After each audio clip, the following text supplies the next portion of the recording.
Le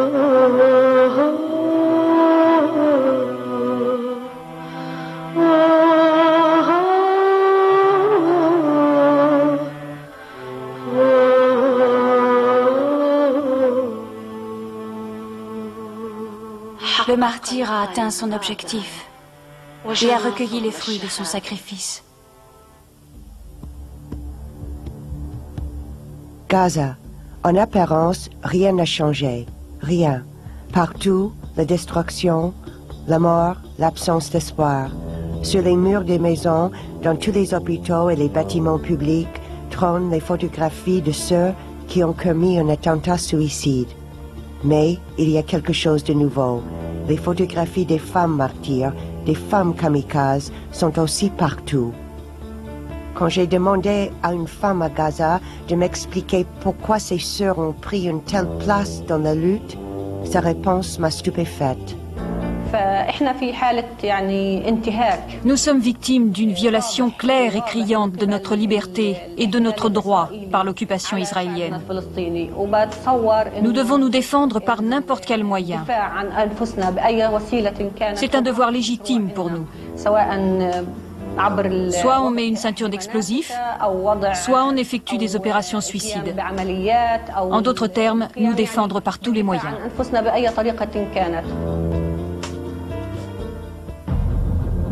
Le climat dans les territoires occupés est de plus en plus violent. L'influence des islamistes y est chaque jour croissante. Yasser Arafat, sous la pression des États-Unis, a été contraint d'affronter le Hamas et le djihad islamique pour mettre fin à la violence. Résultat, Arafat a multiplié ses ennemis. D'un côté, les extrémistes ne voulaient plus de lui à la tête du peuple palestinien, et de l'autre, Israël qui cherchait à lui faire perdre toute crédibilité. À cause des attentats, l'opinion israélienne est souvent très hostile au processus de paix. 14 octobre 1995, la droite manifeste à Tel Aviv. Pour ces gens-là, Yitzhak Rabin, l'homme de la négociation, est devenu un traître. La foule réclame sa mort. 3 semaines plus tard, Rabin est assassiné par un juif intégriste. C'est le commencement de la fin. Après l'élection de Benjamin Netanyahou, les Palestiniens, partisans de la paix, comprennent qu'il faut renoncer à tout espoir de réconciliation. Arafat, lui aussi, a ses problèmes. Il se trouve dans une situation intenable. Les extrémistes, ses opposants politiques, sont de plus en plus populaires. La vague d'attentats suicides commis par les hommes de Hamas menace son pouvoir. Pour recruter de nouvelles troupes, Yasser Arafat, le matin du 27 janvier 2002, rassemble plusieurs centaines de femmes palestiniennes à son quartier général de Ramallah.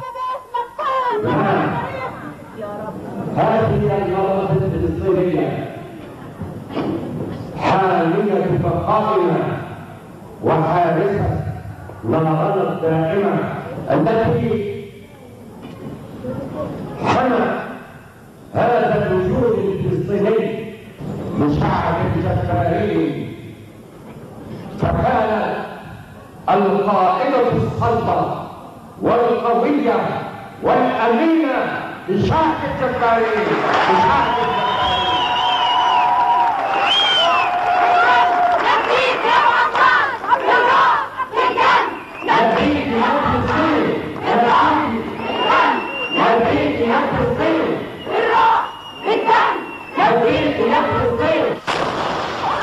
Ce même 27 janvier, dans l'après-midi, Wafa Idriss, une Palestinienne de 26 ans, commet un attentat suicide à Jérusalem.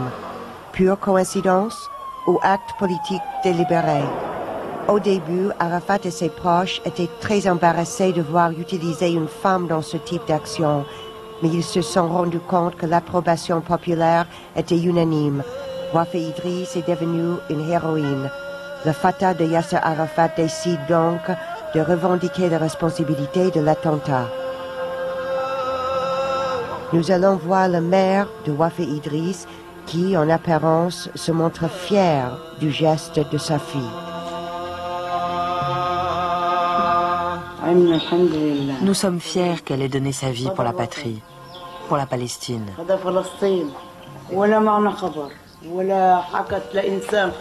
Nous n'étions au courant de rien. Elle n'en avait parlé à personne.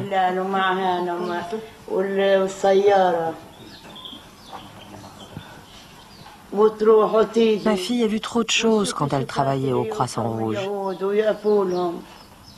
Elle voyait tout ce que les Juifs font contre nous.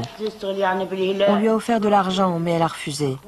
Elle travaillait bénévolement au Croissant Rouge. Ses frères lui disaient « Et tu travailles gratuitement ?» Mais elle répondait « C'est pour notre patrie, la Palestine, que je fais ça. » Dans les heures qui suivent, au milieu du camp de réfugiés de El Amari, à Ramallah, il règne une atmosphère joyeuse, un mariage avec l'éternité. Enfants et adultes jettent des bonbons en l'air et célèbrent dans la joie le martyre de Wafa Idriss. On meurt pour Dieu, ce qui veut dire qu'on rend sa vie à celui qui vous l'a donnée. Et c'est un geste d'une infinie sainteté. Cela fait de vous un prophète, un shahid.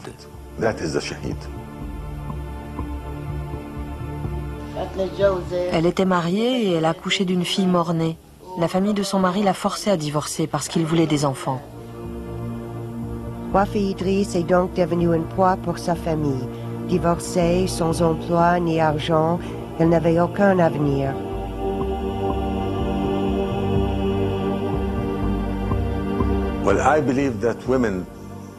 J'estime que les femmes qui font cela sont une exception, car les femmes sont essentiellement la source de toute vie. Elles peuvent être déprimées ou avoir des problèmes, mais c'est parce qu'elles sont une exception. Au bout d'une vingtaine d'années d'occupation israélienne, la population palestinienne décide de passer à l'action. Le 11 décembre 1987 commence la première intifada. Brusquement, le rôle des femmes palestiniennes change. Elles ne sont plus les mères de la nation, mais des combattantes qui luttent aux côtés de leurs hommes.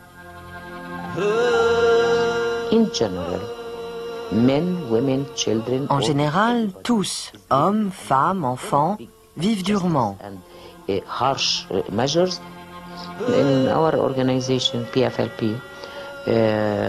La devise de notre organisation, le FPLP, est que les hommes et les femmes doivent participer ensemble à la lutte pour la libération. Et ce n'est pas simplement une devise, c'est un principe que nous mettons en pratique. 1988, tout change. La Hamas décrète qu'il est désormais interdit à une femme de se promener seule dans la rue. Les hommes doivent toujours les surveiller, avec le plus extrême rigueur.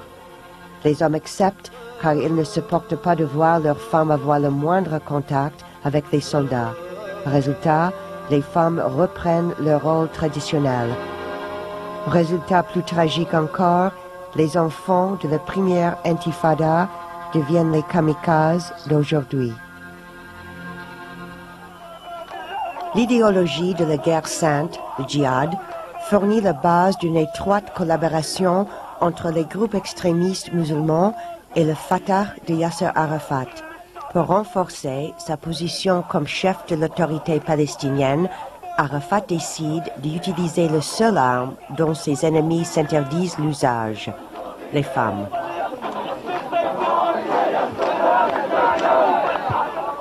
وفي هذا اليوم وجه تحية عرفان اليهود هم اليهود قاتلوهم أينما كنتم حيثما ثقفتموهم.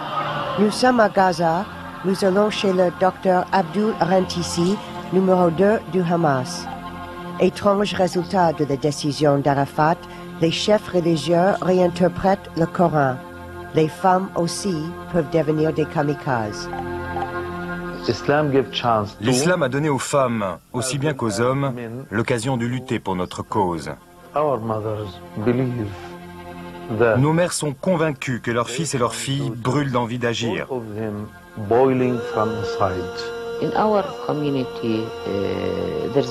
Au sein de notre peuple, la religion est très importante et elle glorifie le martyr. Nous sommes fiers de nos martyrs. Dès le plus jeune âge, les enfants sont préparés à ces notions d'honneur. Dès le maternel, on enseigne le Coran selon une méthode fondée sur la répétition, sans question ni interprétation. Les écoles sont placées sous l'égide des Nations Unies.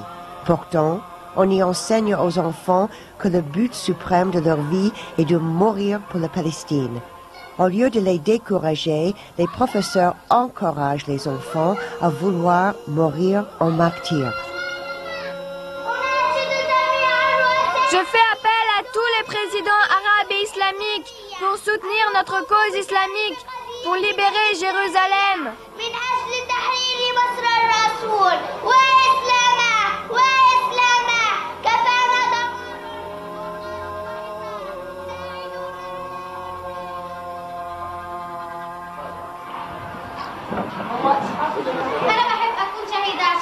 Moi, je veux devenir martyr pour défendre ma patrie et donner ma vie pour mon pays. Moi, j'aimerais être martyr parce qu'on a des devoirs envers le pays. Nous sommes obligés de lui rendre ce qu'il nous a donné. C'est une obligation de le défendre. Moi aussi, j'aimerais être martyr parce que le martyr accède au plus haut degré du paradis.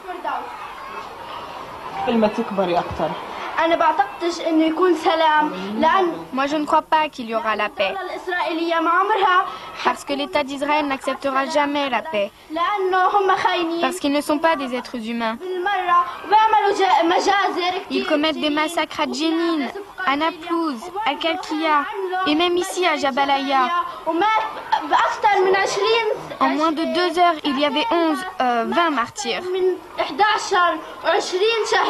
Cela montre que les Israéliens n'ont pas de cœur.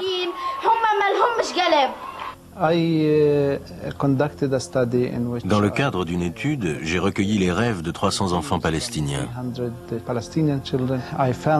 J'ai constaté que 78% de ces rêves tournaient autour de la violence physique et que dans la majorité de ces rêves, les Palestiniens étaient des victimes.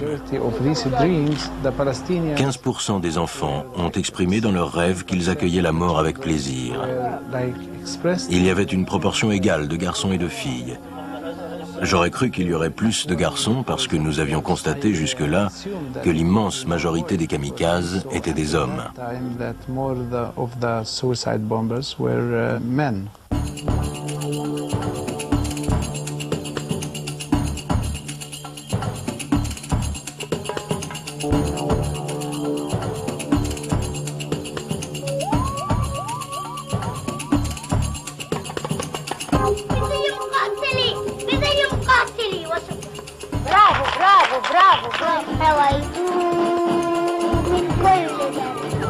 À 6 ans, cette mise en scène n'est encore qu'un jeu. Ce jeu va devenir tragique.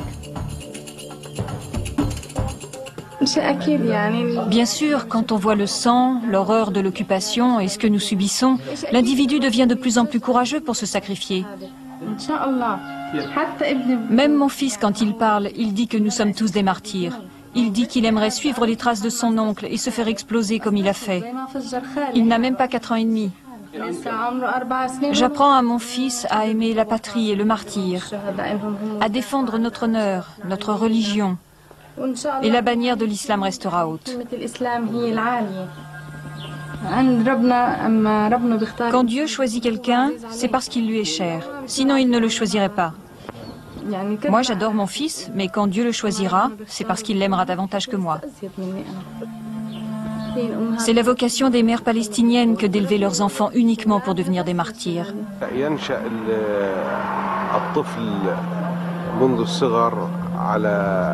Depuis leur plus jeune âge, elles apprennent ces principes et comprennent le sens du paradis et de la vie de l'au-delà. Elles savent que cette vie n'est qu'une vie d'épreuves, de violence, de souffrance et de peine. En revanche, la vie éternelle, là où on trouve le bonheur, c'est le paradis. Donc tout musulman travaille pour le paradis. Shireen Rabaya a 15 ans. Elle a tenté sans succès de se faire exploser. Shireen avait des problèmes chez elle et à l'école. Elle était trop belle, trop séduisante. Il s'est trouvé isolé, mis à l'écart.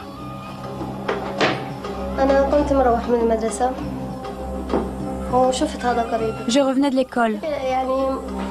J'ai rencontré un de mes proches. Tout le monde dit bonjour à ses proches. Surtout si on ne les a pas vus depuis un long moment. Et on a parlé du fait que j'avais essayé de me faire exploser. Qu'est-ce qu'il t'a dit, ton oncle, pendant la préparation? Il m'a parlé du martyr et demandé de réaliser une opération.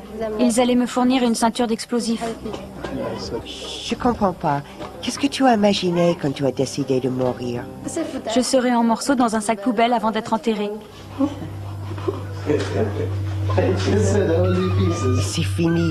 Tu vas pas recommencer. Non. Tu étais vraiment convaincu de te réveiller au paradis?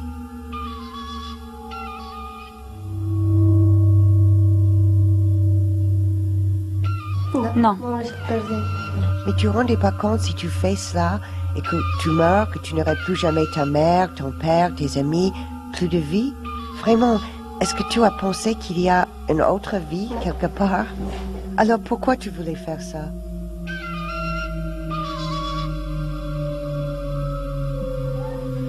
Parce que la place du martyr, c'est le paradis. Il aura 70 femmes. Mais pour la femme, qui sait? Le musulman a le devoir d'être martyr, mais pour une raison bénéfique, pas pour rien. Tout musulman a le devoir de se sacrifier pour sa patrie et son pays.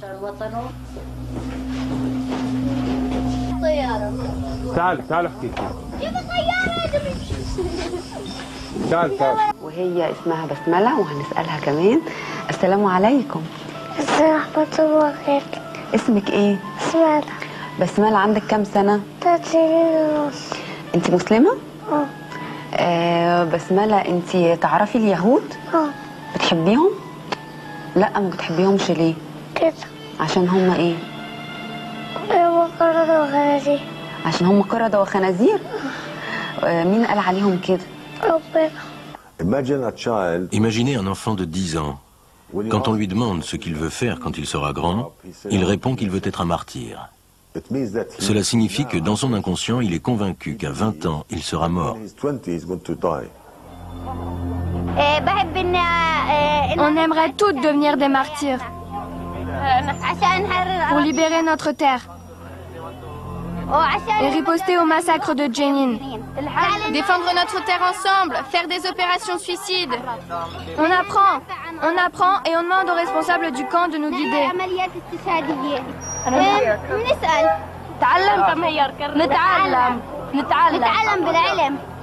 On est prêt à tout. Vous voulez suivre les brigades Al-Aqsa ou le Hamas? Les brigades Al-Aqsa. On aimerait être comme eux. Des héros. Maintenant, elles sont trop jeunes pour devenir des martyrs, mais lorsqu'elles grandiront, elles le deviendront. Nous sommes chez une féministe palestinienne. Je lui demande ce qui arrive quand une jeune fille tombe enceinte sans être mariée. Il y a différentes solutions. Soit elle épouse son partenaire, soit son père l'enferme à la maison. Elle ne peut pas poursuivre ses études.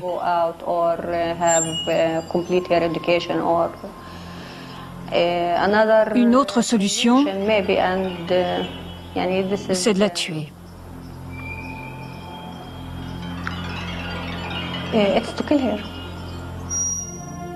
À l'âge de 21 ans, une jeune femme s'est aperçue qu'elle était enceinte. Sa famille lui donne le choix. Ou tu disparais, ou tu acceptes une mission. Elle devait accompagner un kamikaze à Jérusalem. Là, il se fera exploser. La jeune femme a choisi la rue la plus commerçante de Jérusalem, au carrefour des rues de Jaffa et de King George. La pizzeria, Sbarro, se trouve là, à un angle.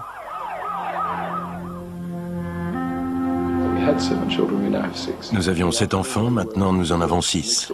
Cet après-midi-là, les 2 filles, Malki et sa meilleure amie, Michal, se rendaient à l'autre bout de la ville pour manger une pizza. Quand la bombe a sauté, je regardais CNN. J'ai vu l'explosion et je me suis mise à hurler et à pleurer. Et puis j'ai appelé la famille de son ami. Mais ils m'ont dit qu'ils n'arrivaient pas non plus à la joindre. J'ai commencé à appeler les hôpitaux pour voir si elle faisait partie des blessés. Alors j'ai compris. Et je me suis mise à sangloter et à crier dès l'instant où nous avons su que son ami avait été tué. Alors j'ai compris qu'il n'y avait pas d'espoir, que ma fille ne pouvait pas avoir survécu. Je m'occupe de ma famille, je fais ce que j'ai à faire, mais je souffre constamment. 6 semaines après l'attentat, les étudiants de l'université palestinienne d'Al-Najjar organisent une étrange exposition. Cadavres en papier mâché et pizza déchiquetée. Mise en scène atroce et macabre. Voilà une enfant qui a toute sa vie devant elle, imprégnée de toute une culture, pleine de compassion pour les autres. Et voilà une autre enfant. Dieu seul sait quelle formation elle a reçue. Il a fallu qu'un affreux type au fond de son bureau, peut-être à Ramallah, peut-être à Gaza, la manipule, la programme et la transforme en bombe humaine. Sheikh Yassine, guide spirituel du Hamas, annonce que rien dans le Coran, ni dans les traditions musulmanes, n'interdit aux femmes de devenir les égales des hommes dans le combat.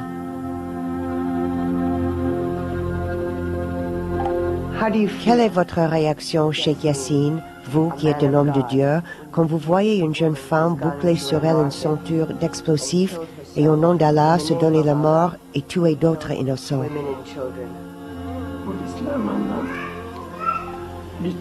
La société musulmane part du principe qu'il faut combattre toute forme d'agressivité et de colonisation. Cette lutte concerne autant l'homme que la femme. Et le fait que la femme accepte de combattre est plutôt un bon signe.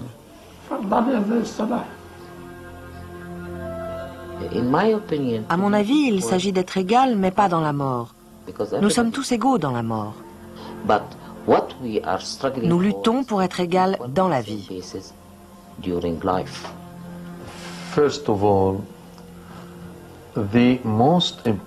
Tout d'abord, le plus important au paradis, c'est le bonheur.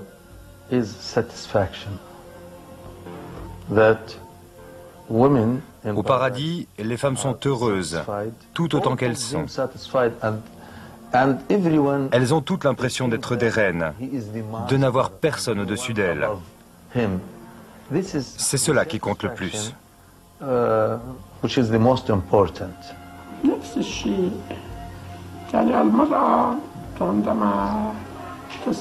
La femme croyante et martyre, si elle n'est pas mariée sur terre, ou s'il lui manque des qualités de femme, se verra récompensée une fois arrivée au ciel.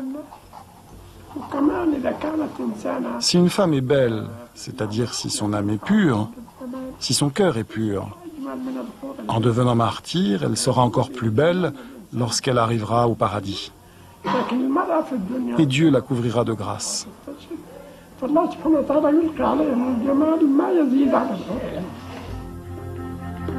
En envoyant leurs enfants, est-ce que les femmes deviennent martyrs aussi? Je crois que quelques mères seulement étaient au courant de l'opération. Elles savaient que leur fils ou leur fille allait exécuter un attentat suicide.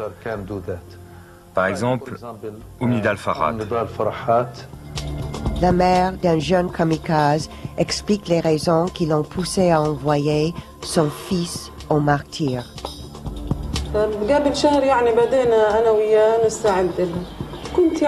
Un mois avant l'opération, nous avons commencé, mon fils et moi-même, à nous préparer. Moi, je le préparais au niveau psychologique, mais pas matériel. Lui, il sortait avec ses camarades pour apprendre à se servir des armes, à tirer, à manier des grenades. Moi, j'étais derrière mon fils. Je l'encourageais. Je lui donnais la force morale et psychologique. Je lui disais, sois un homme.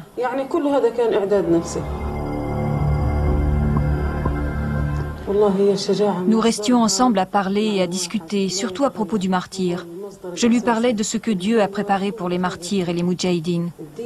L'origine du courage est unique, ne changera pas. Elle est même essentielle. On puise ce courage dans la force de notre religion. Je crois fortement en ma religion et c'est elle qui m'a donné le courage. Même nos enfants, qui sont les êtres les plus chers au monde, deviennent devant Dieu sans grande valeur. Nous savons et croyons qu'il existe une autre vie, cette vie qui est le bonheur éternel, le bonheur vrai. Et moi, parce que j'aime mon fils, je lui ai offert ce cadeau, pour que Dieu accepte de lui assurer l'éternité au paradis.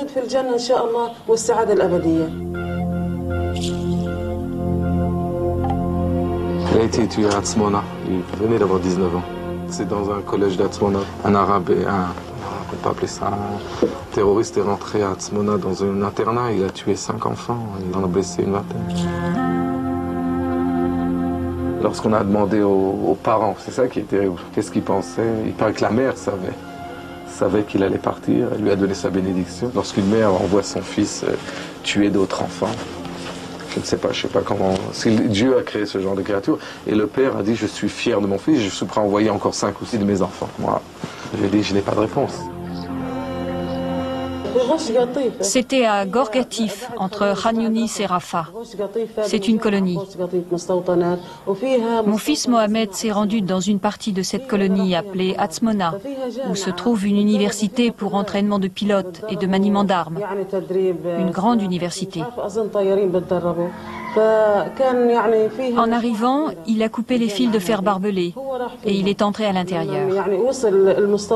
Au début, il a tué 3 gardiens, des types très grands. Puis il a pénétré dans les chambres et il a tiré. Lui,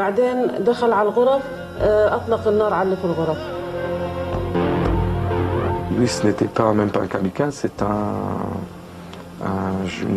arabe de 19 ans du camp de Gaza qui est rentré dans le village et qui a tiré à bout portant sur tout ce qui passait. Jusqu'à ce que l'armée arrive, etc. Ça a pris un quart d'heure, il a eu le temps de faire un carnage. Nous étions devant la télévision, entourés de jeunes. Moi, j'étais loin et je n'ai pas entendu la nouvelle en direct. Lorsqu'ils ont annoncé que l'homme armé avait été abattu, mon fils Nidal est venu m'embrasser en me disant que le martyr de Mohamed soit béni.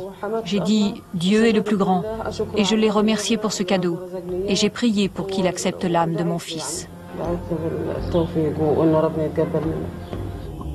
En Israël, quand un kamikaze palestinien meurt à l'intérieur du territoire israélien, son corps n'est jamais rendu à sa famille. Il est enterré dans un immense cimetière au nord d'Israël.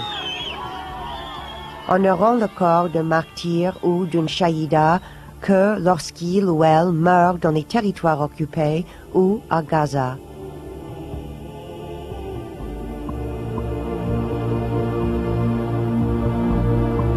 L'histoire de cette mère est assez différente de celle des autres femmes qui ont choisi le martyr au nom d'Allah. En devenant un exemple pour toutes les autres mères, Nidal a été considérée comme une pionnière.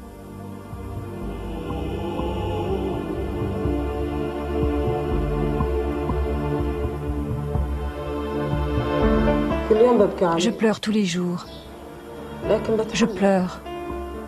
Mais je supporte la douleur. Je suis une montagne de tristesse. Même les larmes pour pleurer mon fils ne me suffisent pas. J'accepte les malheurs de la vie pour être récompensé dans l'autre vie. Je peux garantir le bonheur à mon fils. Et parce que je l'aime plus que moi-même, je l'ai poussé au martyr. Qu'il s'agisse de ce fils ou de mes autres enfants, je les donnerai tous à Dieu. Je les sacrifierai afin de libérer la Palestine.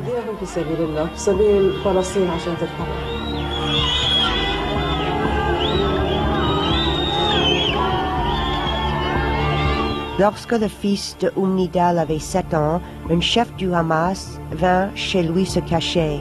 Cet homme a partagé pendant 14 mois la vie de la famille.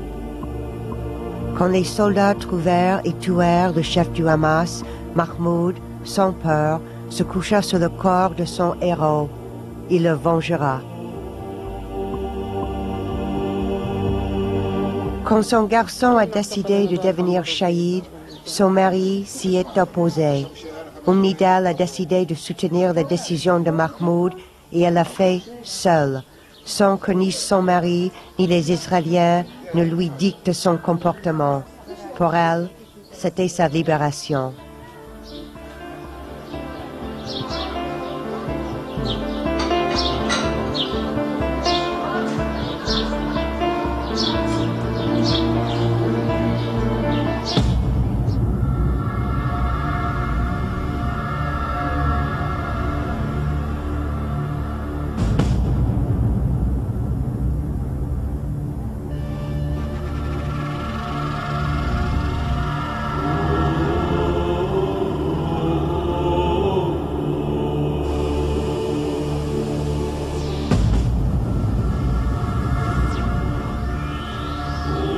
Il est très difficile d'imaginer la vie d'un Palestinien sous l'occupation israélienne. Être obligé d'attendre des heures en poste de contrôle pour aller travailler génère tension et rage. Un adolescent qui se fait molester ou plaquer contre un mur peut devenir un kamikaze.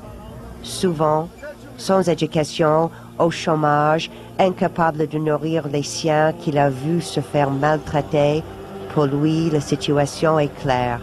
Les soldats israéliens sont les seuls responsables de ce qui lui arrive, à lui et à sa famille.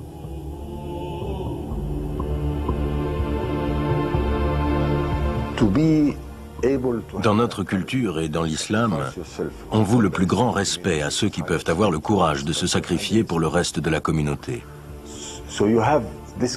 On éprouve un sentiment de désespoir sans borne, le besoin de se libérer. Et pour atteindre ce but, il faut se sacrifier. Le sacrifice, c'est la solution. Le sacrifice, c'est la voie de la libération. Et cela touche tout le monde maintenant. Surtout en raison de la brutalité permanente créée par l'humiliation de l'occupation israélienne. Un environnement aussi inhumain fait ressortir ce qu'il y a de pire chez les gens.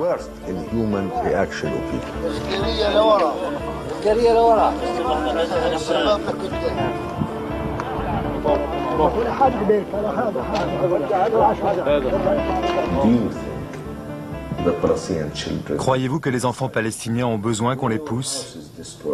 Quand on a détruit votre maison, quelle incitation vous faut-il? Quand vous n'avez plus d'espoir d'avoir une vie normale,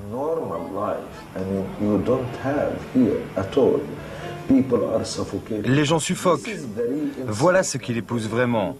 L'occupation et tout ce qu'elle apporte. C'est aussi simple que ça. La question est là, a-t-on quelque chose à perdre?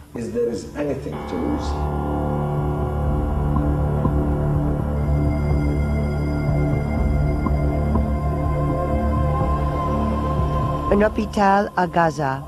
Quand des enfants sont blessés, traumatisés et qu'ils souffrent, le premier réflexe est de vouloir devenir un martyr.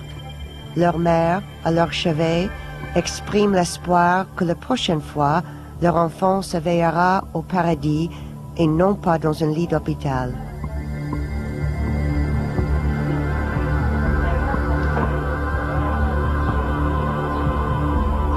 À Jenin, les filles des femmes blessées dans l'intifada sont encore plus déterminées à devenir des shahidas, à venger l'humiliation et la souffrance de leur mère. Il faut arrêter d'être lâche et de ne pas remplir vos devoirs envers la Palestine.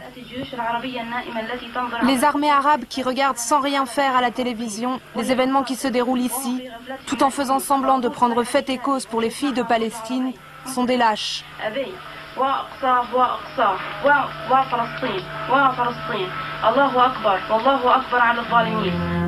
La proximité physique entre Palestiniens et Israéliens associe étroitement leur destin, qu'ils le veuillent ou non. La mort tisse des liens entre les familles pour l'éternité. En Israël et en Palestine, les mères pleurent leurs enfants.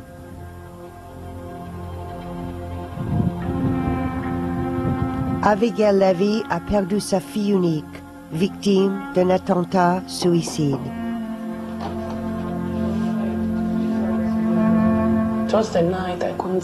Jeudi soir, je n'arrivais pas à dormir. Ce soir-là, j'avais peur. Je n'avais jamais eu peur. D'habitude, je n'ai aucun problème de sommeil, mais ce soir-là, il faisait mauvais. Il pleuvait.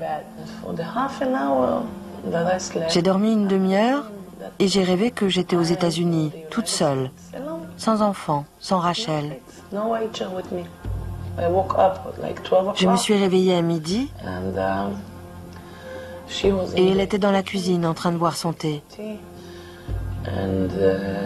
Elle a dit « Allons maman, le ménage est fait, on n'a rien à faire ». Le vendredi, on avait l'habitude de se réveiller très tôt, Rachel et moi. C'était notre jour à nous. Je lui ai dit que je n'avais pas envie de sortir, que j'avais envie de rester à la maison. Elle m'a dit que ce soir, elle n'avait pas envie d'aller manger du poulet. C'est ce qu'on mangeait le vendredi. Alors je lui ai dit que si elle voulait du poisson, il faudrait qu'elle aille au supermarché. Il était 13h20.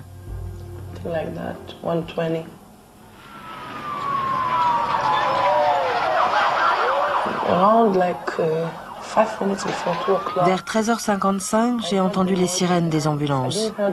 Je n'avais pas entendu la bombe, mais dès le début, je savais qu'il était arrivé quelque chose à ma fille. Je sentais quelque chose. La police sur place a expliqué qu'elle n'avait que 2 corps, le gardien et la kamikaze.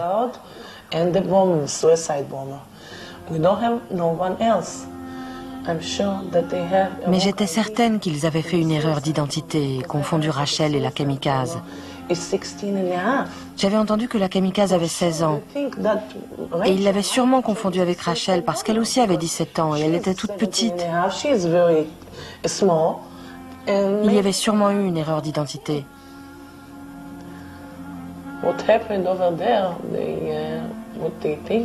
Ce qui a dû se passer, selon les témoins, c'est que Rachel est arrivée en même temps que la kamikaze et elles sont entrées dans le supermarché.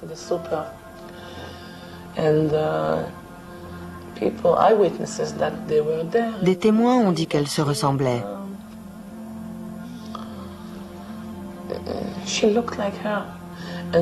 Et qu'ils étaient sûrs que c'étaient 2 sœurs venues faire leurs courses ensemble. La police a dit qu'elles se ressemblaient. L'autre jeune fille était belle aussi. Elle avait les mêmes cheveux que Rachel, le même âge, les mêmes yeux, la même peau mate. Ma Rachel avait la peau mate. Ils étaient sûrs qu'elles étaient ensemble.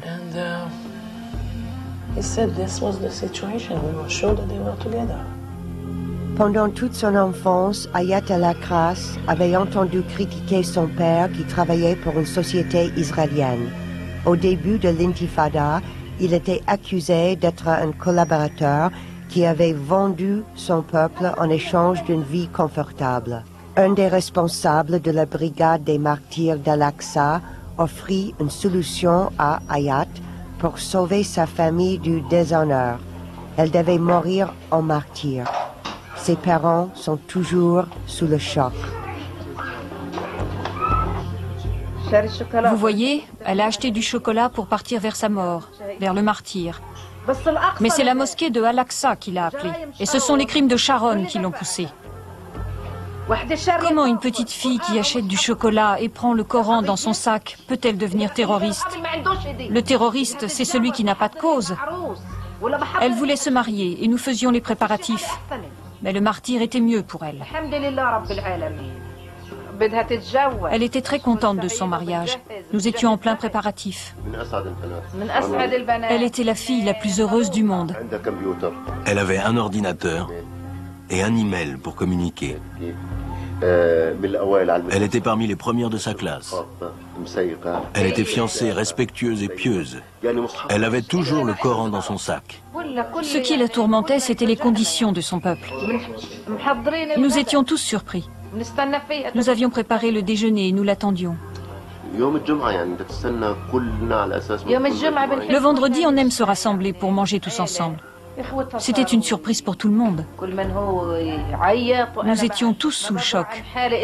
Ses frères pleuraient, je me suis réveillée avec des perfusions partout. La mort est plus supportable que cette vie que nous vivons. Que pouvez-vous dire à la mère d'Ayat Al-Akras, la kamikaze? Je ne sais pas quoi lui dire. J'espère qu'elle ne savait pas. Je vous jure, j'étais triste. J'avais de la peine pour elle. Moi, je suis une mère et elle aussi. J'ai élevé ma fille. Elle a fait la même chose avec la sienne. Une mère reste toujours une mère. J'ai de la peine et de la tristesse pour sa fille. Et je compatis avec elle. Mais ce sont eux qui ont occupé la Palestine, qui ont fait ce choix. Nous pouvons vivre ensemble. Nous n'avons pas de frontières. Nous sommes frères. Mais ils débarquent chez moi et me tuent, Rachel. Elle était toute ma vie. Toute ma vie, c'était Rachel. Mahane Yehuda, une grande marché de la Jérusalem juive. Le 12 avril 2002, Andalib Suleiman, 21 ans, se fait exploser juste à côté. Elle était allée pour présenter ses condoléances à la famille d'Ayat Al-Akras. C'est là qu'elle fut recrutée par un membre du Fatah d'Arafat. Fascinée par l'exemple des autres femmes kamikazes, elle se ceintura d'explosifs autour de la taille et alla vers sa mort. Je m'appelle Andalib Suleiman Takatka, j'ai 21 ans. Je transformerai mon corps en poudre pour brûler tous mes ennemis. Andalib n'était pas le seul à mourir. Il y a eu 6 morts et 50 blessés.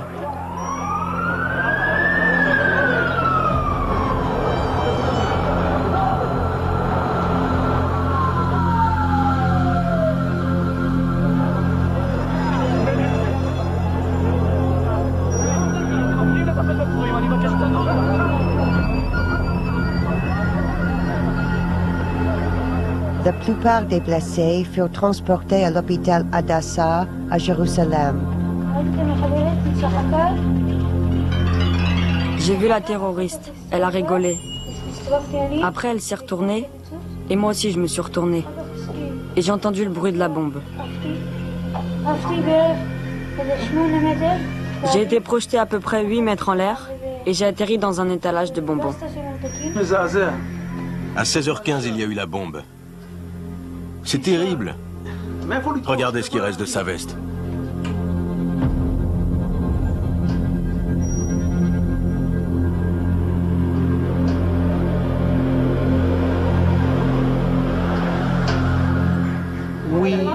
Et nous travaillons en équipe. La nationalité du patient ne pose pas de problème. Si un Palestinien arrive aux urgences, les médecins de service s'occupent de lui. Dès l'instant où le patient franchit les portes de l'hôpital, il bénéficie des meilleurs soins qu'on puisse lui prodiguer. Peu importe qu'il soit juif ou arabe. Évidemment, c'est parfois un terroriste et il est arrivé que nous ayons ici de vrais terroristes qui ont fait des choses épouvantables. Et cela provoque une certaine tension.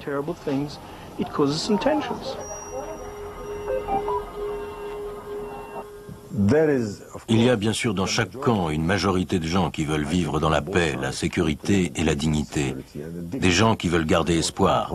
Le culte de la mort imprègne toute une génération. Invoquer le nom d'Allah, parler de rage, de désespoir pour tenter d'expliquer pourquoi les femmes et les hommes choisissent de mourir en sèmant la mort autour d'eux n'empêche pas qu'il s'agit de meurtre. Aucune excuse ne consolera jamais ces familles qui ont perdu un être cher. Cynisme des cynismes. Ce sont les femmes palestiniennes qui sont trompées lorsqu'on leur fait croire qu'en mourant en shahida, elles seraient enfin les égales des hommes.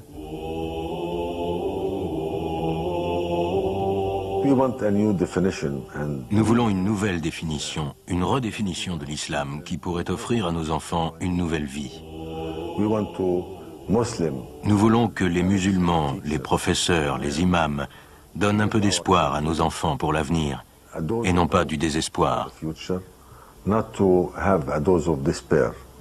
Nous voulons un islam humain.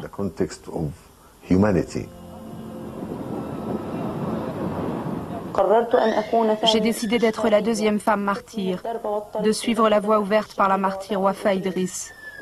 J'ai fait don de ma personne au Seigneur Tout-Puissant, qu'il soit sanctifié pour venger la mort de nos frères martyrs, pour venger le viol de nos demeures et de nos mosquées.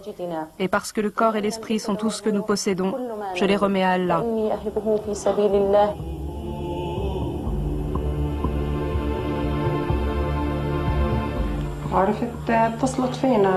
Elle nous a contactés par téléphone, là où elle se trouvait. Elle était à un checkpoint. Elle m'a demandé de lui pardonner le fait qu'elle soit sortie pour la première fois sans nous dire où elle allait. Je lui ai dit, ma chère fille, ne blesse pas mon cœur. Reviens.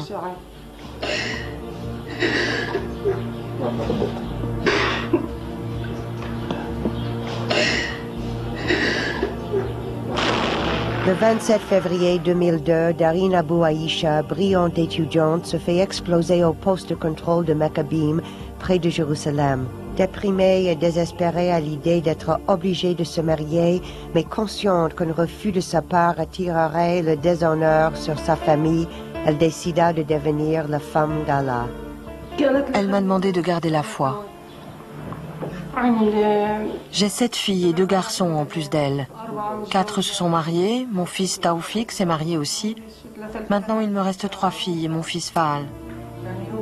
J'ai un sentiment de tristesse, car c'est une sœur qui nous a quittés. En même temps, c'est un événement qui nous donne la fierté d'avoir un martyr dans la famille. Notre patrie nous est précieuse. Si l'idée de commettre un attentat enflamme mon imagination, alors je regarde mes parents et je m'abstiens de leur faire revivre un tel drame. لمن وضع حزاما ناسفا على نفسه أو على أبنائه ودخل في أعماق اليهود وقال الله أكبر. We have just one Islam. You should know that. Nous n'avons qu'un seul islam. Et vous devriez savoir qu'un régime islamique est bien préférable à un régime démocratique. Un régime islamique nous prescrit d'être juste envers nos ennemis. Que se passe-t-il quand les extrémistes des deux camps arrivent au pouvoir? Ils sont maîtres de notre vie et de notre mort.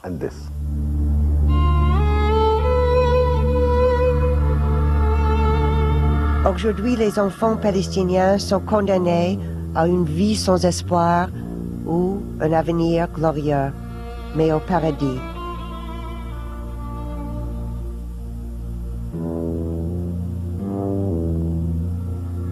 Pour les femmes palestiniennes, la réalité est encore plus tragique. Dès leur naissance, elles sont destinées à devenir les premières victimes des croyances extrémistes qui considèrent comme des graves péchés toute transgression. En leur promettant une vie meilleure au paradis, on les persuade que le mieux à faire avec leur vie, c'est d'y mettre un terme.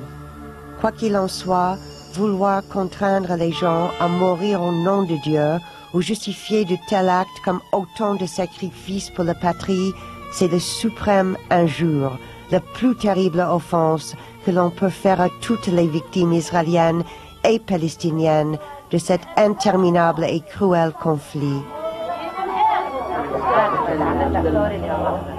Celui-là, il va grandir et n'épargnera aucun juif.